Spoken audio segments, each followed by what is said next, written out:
बिस्मिल्लाहिर्रहमानिर्रहीम। Welcome to kitchen with Anshara. आज मेरे किचन में बन रहा है बहुत ही मज़े का एक बेकरी स्टाइल के मैं बिस्किट बनाना सिखा रही हूँ, जो कि बहुत ही आसान तरीके से आपको बनाना सिखा रही हूँ। आप बेकरी से ख़रीदते हैं, अब आप घर में भी बहुत आसानी से इसको बना सकते हैं।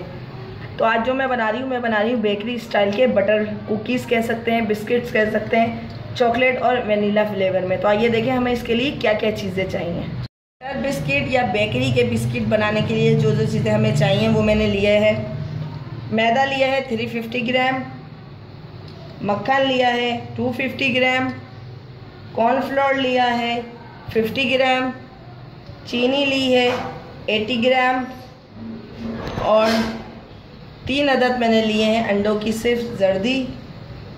कोको पाउडर लिया है 4 टेबल स्पून, वनीला एसेंस लेंगे हम चंद कतरे, और ये मैदे के ऊपर मैंने 1 चुटकी नमक लिया है। अब आइए देखें हम इसको किस तरीके से इसकी डो बनाते हैं। इसमें जो है मक्खन डालेंगे। ज़रूरी नहीं है कि आप बीटर से बीट करें, जिनके पास बीटर नहीं है वो इस तरीके से हाथ से भी बीट कर सकते हैं। इसमें हम डाल देंगे चीनी के साथ इसको बीट करेंगे तो ये मक्खन जो है हमारा अच्छी तरीके से बीट हो जाएगा।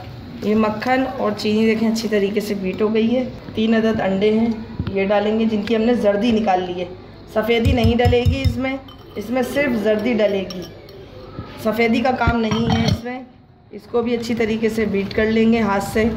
ज़रूरी नहीं है कि हर काम बीटर से किया जाए, जिनके पास बीटर नहीं है वो इस तरीके से भी बेकरी के बिस्किट बना सकते हैं। ये इसको अच्छी तरीके से हाथ से बीट करेंगे ताकि इसमें कोई लम्स ना रहें और अंडे अच्छी तरीके से और मक्खन चीनी सब अच्छी तरीके से इसमें यकजान हो जाए। ये इस तरीके से हो गया है। कॉर्नफ्लोर डालेंगे, कॉर्नफ्लोर हमने छाना हुआ है। इसी के साथ हम ये इसमें मैदा और नमक डालेंगे और इसको मिक्स करेंगे, क्योंकि हमें इसकी एक डो बनानी है। अब हाथ से इसकी एक डो गूँनेंगे ताकि हमारी अच्छी तरीके से ये सारा मैदा, कॉर्नफ्लोर, मक्खन, चीनी सब अच्छी तरीके से इस डो को गूंदने में मिक्स करेंगे। इसमें कोई पानी नहीं डलेगा, कोई दूध नहीं डलेगा। जो हमने अंडा मक्खन डाला है ये डो हमारी इसी से गूंद जाएगी। बहुत ही अच्छी ये डो बनेगी। ये देखें इस तरीके से हम इसको गूनेंगे। थोड़ा ये हाथ में चिपकेगी क्योंकि अभी ये गीली है। जब हम इसको जैसे जैसे गूंथते जाएंगे ये हमारी डो जो है अच्छी होती जाएगी और हाथ में चिपकना बंद हो जाएगी। अगर बहुत ज़्यादा आपको ये डो है ये हाथ में चिपके तो आप इसको पहले फ्रिज में रख दें, फिर आप इसको आराम से बना सकते हैं। देखें ये जो डो है बिल्कुल रेडी हो गई है। अब इस डो के जो है हम 2 हिस्से कर देंगे बीच में से इस तरीके से। आधा हिस्सा जो है इसमें हम कोको पाउडर डाल रहे हैं ताकि ये चॉकलेट वाला हमारा हो जाए।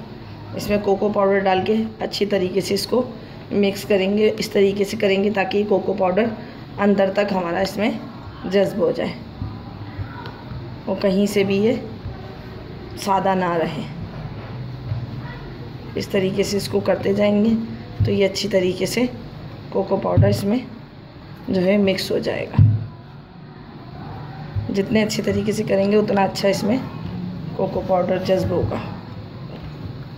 ये चॉकलेट अच्छी तरीके से मिक्स हो गई है। अब हम इसको इस तरीके से प्लास्टिक रैप में करेंगे और इसको 15 से 20 मिनट के लिए रेफ्रिजरेटर में रख देंगे ताकि ये थोड़ा सेट हो जाए।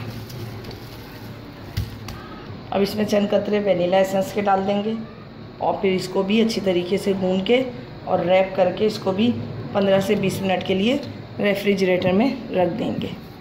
ये इसको भी इस तरीके से वनीला एसेंस को अच्छी तरीके से इसमें मिक्स कर लेंगे। ये इस तरीके से हमारे 15 से 20 मिनट हमने रख दिया था।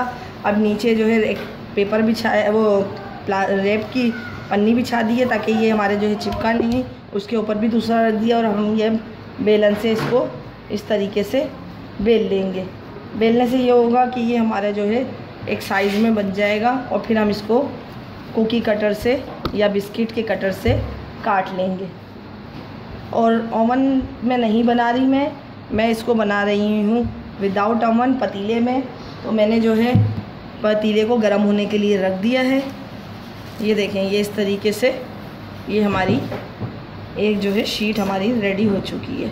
अब मैं इसको कुकी कटर से आपको काट के दिखाती हूँ। ये देखें, इस तरीके से कटर से काटते जाएंगे। ये हमारी शेप बनती जा रही है। आपके पास जिस किस्म के भी कटर हो, जिस डिज़ाइन के भी कटर हो, आप उससे काट लें। ये देखिए, इस तरीके से हमारे होते जा रहे हैं। ये मैं इसमें ट्रे में रखती जा रही हूँ।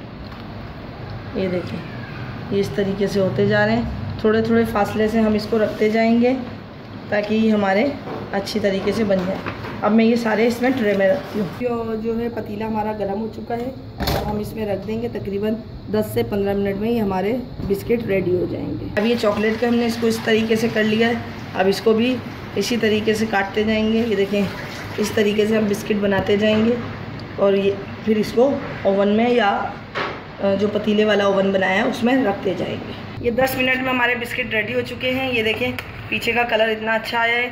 अब मैं इनको निकाल लूँगी और बाकी फिर दूसरे आपको रख के दिखाती हूँ। अब ये चॉकलेट वाले बिस्किट रख दिए हैं। आप जिस तरीके से भी चाहें इनकी शेप दे सकते हैं, डिज़ाइन बना सकते हैं। अब इसको भी हम 5 से 10 मिनट के लिए बेक होने के लिए रख देंगे। बिस्किट भी हमारे रेडी हो चुके हैं। अब मैं आपको इन सब का डिश आउट करके दिखाती हूँ। ये हमारे जो हैं बटर कुकीज़ या बेकरी वाले बिस्किट बिल्कुल रेडी हैं। हमने इसको बना लिया है और बग़ैर ओवन के मैंने आपको बनाना सिखाया है। ये देखें, ये भी मैंने इस तरीके से बनाया है। एक तरफ चॉकलेट, एक तरफ वैनिला, और इसको इस तरीके से किया है। बहुत ही मज़े के और बहुत ही अच्छे बने हैं। मैं आपको इनको तोड़ के भी दिखा सकती हूँ कि कितने कुरकुरे हैं और कितने, ये देखिए, ये इस तरीके के बने हैं। और यकीनन आपको मेरी आज की रेसिपी पसंद आई होगी। अगर मेरी आपको ये रेसिपी पसंद आई है तो मेरे चैनल को लाइक कीजिए, सब्सक्राइब कीजिए और शेयर कीजिए। इसको आप टी टाइम में भी ज़रूर बनाइएगा। आप चाय के साथ इसको ज़रूर खाएं। बहुत ही मज़े के लगेंगे, बहुत ही अच्छे हैं। रेसिपी को जो है अपने दोस्तों के साथ और फैमिली मेम्बर्स के साथ ज़रूर शेयर कीजिए। अगर आप मेरे चैनल पर नए हैं तो मेरे चैनल को लाइक कीजिए, सब्सक्राइब कीजिए और बेल आइकन दबाना ना भूलें। अगर आप मेरे चैनल को सब्सक्राइब कर चुके हैं तो मेरे चैनल को लाइक कीजिए, ये लाइक ज़रूर कीजिए और शेयर भी कीजिए। अपना, अपने बुज़ुर्गों का और बच्चों का बहुत ख्याल रखें। मुझे और मेरी फैमिली को दुआओं में याद रखिए। अब मुझे इजाज़त दीजिए। नेक्स्ट वीडियो तक के लिए अल्लाह हाफिज़।